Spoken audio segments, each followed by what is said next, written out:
I've been using the Samsung Galaxy S25 Ultra and the Pixel 10 Pro XL for a good while now, and I have genuinely enjoyed these phones, which isn't a huge shock because I also liked the S24 Ultra and last year's Google Pixel 9 Pro XL. You can't go wrong with either phone, but each offers unique features and maybe, depending on your priorities, some potential deal breakers. So, which phone is right for you? Well, let's kick it off with the design and the build quality. I love that both of these have such strong design identities, even though I think one is stronger than the other. The S25 Ultra goes with titanium for its frame, it's much lighter than it looks, and even though it's a bit more squared off than the Pixel, the gentle curved frame makes it comfortable to hold. Buttons feel premium and sound great. I still wish Samsung would go bolder on the colors though, give us another Aurora glow moment. And I'm not completely in love with the camera rings, but overall it's a very well built and beautiful phone. The Pixel 10 Pro XL is clean and mature with that iconic camera bar that keeps it flat on a table.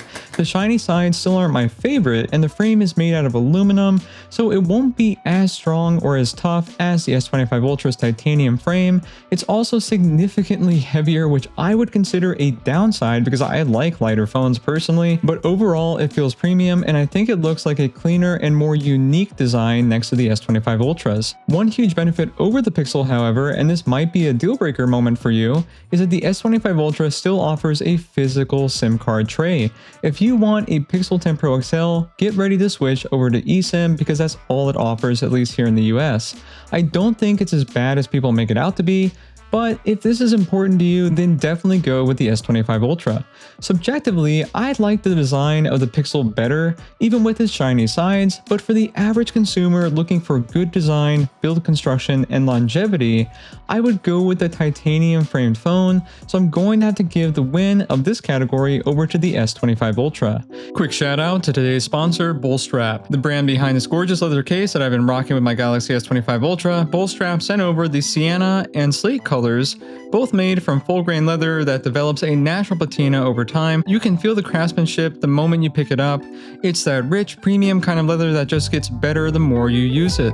The fit around the camera housing is perfect, the buttons are nice and clicky, and it keeps that slim, refined feel that really complements the Ultra. It's also equipped with a magnetic ring, so all your MagSafe accessories will work just fine, and the fact that Bullstrap backs it with a lifetime warranty just seals the deal. If you have the S25 Ultra, definitely give this one a look. You can grab yours for 15% off with my code EVERY15 and the link right at the top of the video description.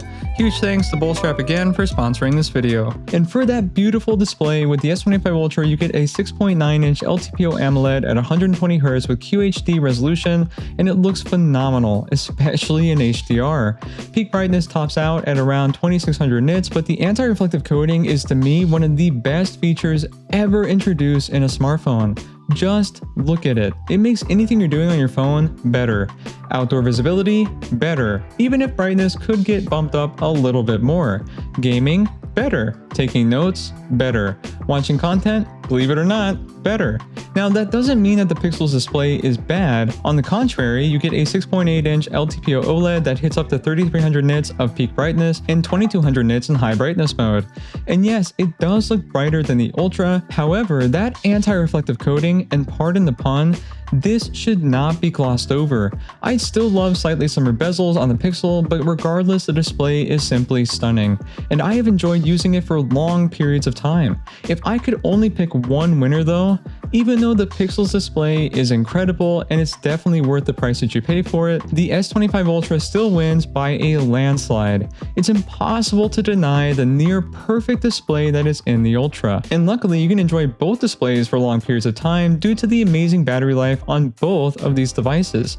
On my S25 Ultra, I'm regularly seeing between 7 and 10 hours of screen on time, with making phone calls, sending text messages to family and friends, listening to music for long periods of time, watching YouTube, like my channel of course, subscribe for more, emulating games, and streaming games through Xbox Game Pass. On the Pixel, I'm sitting at about the same 7 to 10 hours of screen on time with similar use. Despite the Pixel's larger 5200 mAh battery, Samsung's tuning and Qualcomm efficiency give the Ultra just as good endurance day to day. Speaking of which, if this video is helping you out, please hit the like button and subscribe for more, and hit that new hype button as well to help others find my channel. I am calling this one a draw. Both the Ultra and the Pixel will easily last you an entire day, but where things are slightly different is the charging speed. Both are still relatively slow compared to something like the OnePlus 13. Both do 45 watts wired, which is fine, but wireless is a little bit different. Samsung caps out at 15 watts, while the Pixel does up to 25 watts wireless with Qi 2 charging that can charge with a MagSafe charger without a case. That convenience adds up over a year of use. I still want to see faster rates from both in 2026, but they get the job done, and having MagSafe, or what Google is calling Pixel Snap, is freaking amazing. Samsung, we really do need this on the S26 Ultra. So, with that said, the Pixel gets the win here overall. Now, one thing you might be curious about is the speakers. The Pixel 10 Pro XL made an upgrade this year, but is it enough to beat the S25 Ultra?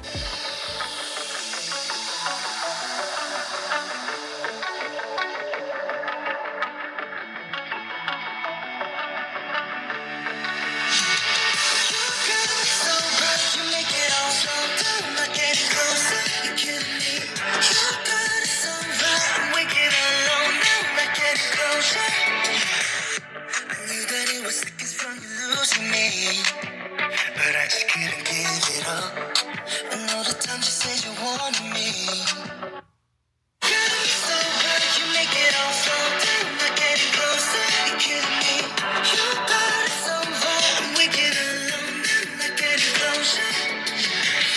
I knew that it was seconds from you losing me. But I just couldn't give it up. And all the time you said you wanted me. When you know we don't get along like we used to. When alone with everything you said and done for me, you'll never love me now. But you'll never know. You got me so bad, you make. When you know we don't get along like we used to.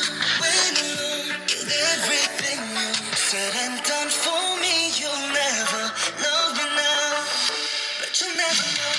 You got me so bad, you make it all slow down. Not getting closer, you kill me. Get all slow down, not getting closer, you kill me. You got it so right, I'm wicked alone now. Not getting closer, you feel me. So you got it so right, I'm wicked alone now. Not getting closer, you feel me. So done running around. I'm so done looking for love, don't call me. So done running around. I'm so done looking for love, don't call me. So I don't know how well it's getting picked up in the audio, but for me personally, the Pixel 10 Pro XL is gonna win here. And for the security, it's the best Android has to offer. Both use fast, reliable, ultrasonic fingerprint sensors that work every single time. Face Unlock is where they slightly differ. Both work great in good lighting and decent in poor lighting, and poorly in bad lighting. However, the Pixel can be used for secured applications, which is a huge benefit when entering applications like your credit card apps, for example. Samsung still hasn't implemented something like this. Apart from that, both get 7 years of software and security support, and both devices have been great in providing consistent monthly updates. With that said, I think the win has to go to the Pixel simply because of the minor benefit of facial recognition for secured apps. And for the performance, listen, I'm openly a fan of both of these brands. But in terms of raw horsepower, it's not even close. The Snapdragon 8 Elite in the S25 Ultra is an absolute unit. You could sustain gaming, emulation, video edits, zero drama, with great thermals thanks to the bigger vapor chamber. For heavier tasks and benchmarks, this is easily the better chip when compared to the Google Tensor G5 in the Pixel 10 Pro XL. With that said, let's talk about real-world use. The S25 Ultra is fast on paper and fast in real-world use, so no worries there. The Pixel might be weak on paper, but it is genuinely smooth in daily use and totally fine for 95% of the people out there. But when you want to push it to the high end, the gap starts to show. You do start to catch a stutter here and there, but this isn't about either phone being bad, it's a value question at these prices. If you keep your phones between 4 and 5 years or game a lot, the Ultra is likely going to age much better. Also, something to consider is RAM and RAM management. The Pixel has the edge here, coming with 16GB of RAM, which plays a huge role when computing AI, the S25 Ultra, even as the powerhouse that it is, only comes with 12 gigabytes of RAM. I still think we should have gotten 16 gigabytes, especially for the high price tag. Regardless, I can't say that I have noticed any significant differences between the two devices when it comes to app management or multitasking. So overall, I think most would agree with me that the S25 Ultra is the winner if your main priority is performance. Tensor still has room to improve. And for the software, I'm running One UI 8 on the S25 Ultra and Android 16 with Material 3 Expressive on the Pixel. Pixel software, like always, is elegant, light on its feet, and has playful, bouncy, and interactive animations, and an incredible use of haptic feedback when going throughout the UI.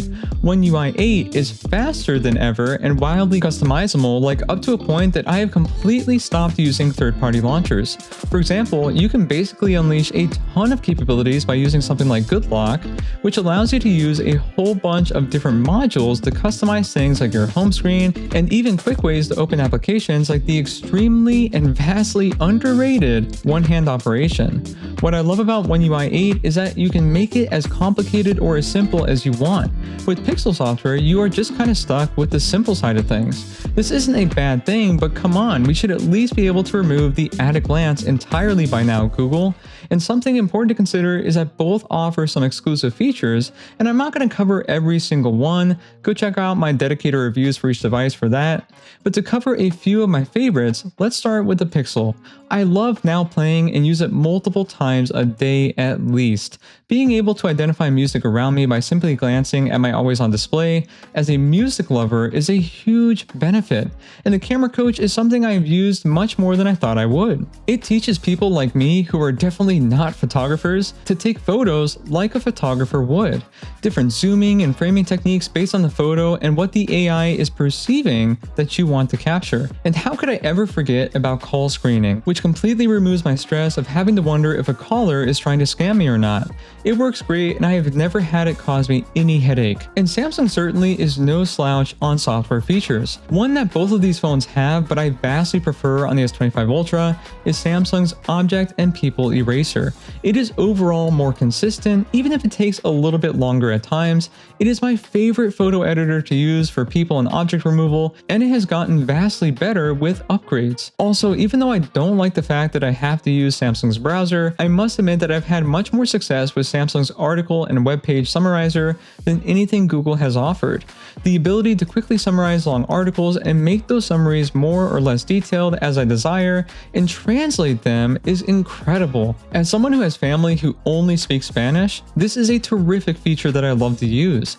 And one that I generally have not talked about much in my previous videos is sketch to image. Not only is it just fun in general to mess around with, but this works great to distract your young children in quiet situations when they aren't acting so, well, quietly, as long as you trust them with your S25 Ultra. It's really fun to draw random things and watch the AI turn it into something, well, much better than what you can draw, at least in my experience. So while both phones offer incredible software experiences, I have said it before and I'm gonna have to say it again, One UI 8 is my favorite software to use as of the release of this video. It's just as fast and fluid as Android 16, but there is so much more you can do to make it your own phone without downloading a third-party launcher. The win here goes entirely to the S25 Ultra in my opinion. But let's take a look at something that is very important to most of you, the camera. With the S25 Ultra, you get a 200 megapixel main camera, a 50 megapixel ultra wide, a 50 megapixel 5x, plus 10 megapixel 3x for portraits, and a 12 megapixel autofocus selfie. Daylight is crisp but classic Samsung pop. 2x crop is very usable, 3x hits nicely, 5x is very sharp, which makes sense because it is an optical zoom, but 10x zoom is digital and can look a bit blurry at times, and you do see loss of detail, but it's not horrible. Anything past 10x zoom, however, regardless of what anyone says online, it does not look great. And for the Pixel, you get a 50 megapixel for your main camera, a 48 megapixel ultra wide, and a 48 megapixel 5x periscope, and a beautiful 42 megapixel ultra wide with autofocus selfie camera. Colors lean natural vibrant with fantastic dynamic range, autofocus is sticky, and AI long zoom 30x plus, by the way, is shockingly good. often better than what Samsung has at extreme ranges. Ultra-wide macro on the Pixel is also great, and for the selfie quality on both, the Pixel wins, zero doubts. Colors are better and more accurate, and the 42 megapixel camera captures more detail in all lighting scenarios from my experience. It's my favorite selfie camera of the year. For still shots, overall, I think I could go either way. Both the S25 Ultra and the Pixel do a great job. However, I think the Pixel has the edge. For the video, both phones do the typical 4K 60 on all lenses and stabilize very well, and that's really what I care about when it comes to a phone camera. Daylight video looks great on both and all lenses, indoor video as well is solid, but I think overall I do prefer the S25 Ultra. Matter of fact, I regularly use it for my B-roll. Many will say that the Pixel is the clear winner here in the camera department, but I am not entirely sure. For me, it was only slightly better for still shots and the S25 Ultra was better for video. For that reason, I'm going to have to call this one a draw. Either phone is going to provide a reliable camera for your family photos or videos of your next vacation spot. And just as a little bonus, something that the Pixel does not have is the S Pen. This little stylus, even if Samsung did remove the Bluetooth we used to have in previous generations, it is still a very unique and useful tool. It has a bunch of different features that you can access in its tool wheel that can make your life easier, and it is simply easier to do things like take quick notes, lock screen notes that act like virtual sticky notes for someone who likes to forget things like myself, and just doing something like editing your photos is easier because of the pinpoint precision you get versus using your finger. I don't use it a ton, but I'm happy to have it for the few times that I decide to use it. So, should you buy the S25 Ultra or the Pixel 10 Pro XL? In general, I think both are terrific devices, but if I had to choose one true winner, it is without a doubt the S25 Ultra. It's just a better overall phone for the price. If this video helped you, please hit that like button down below and subscribe for more if you like what I do, and also hit that new height feature down below to help this video get to new viewers like yourselves, and I will see all of you next time.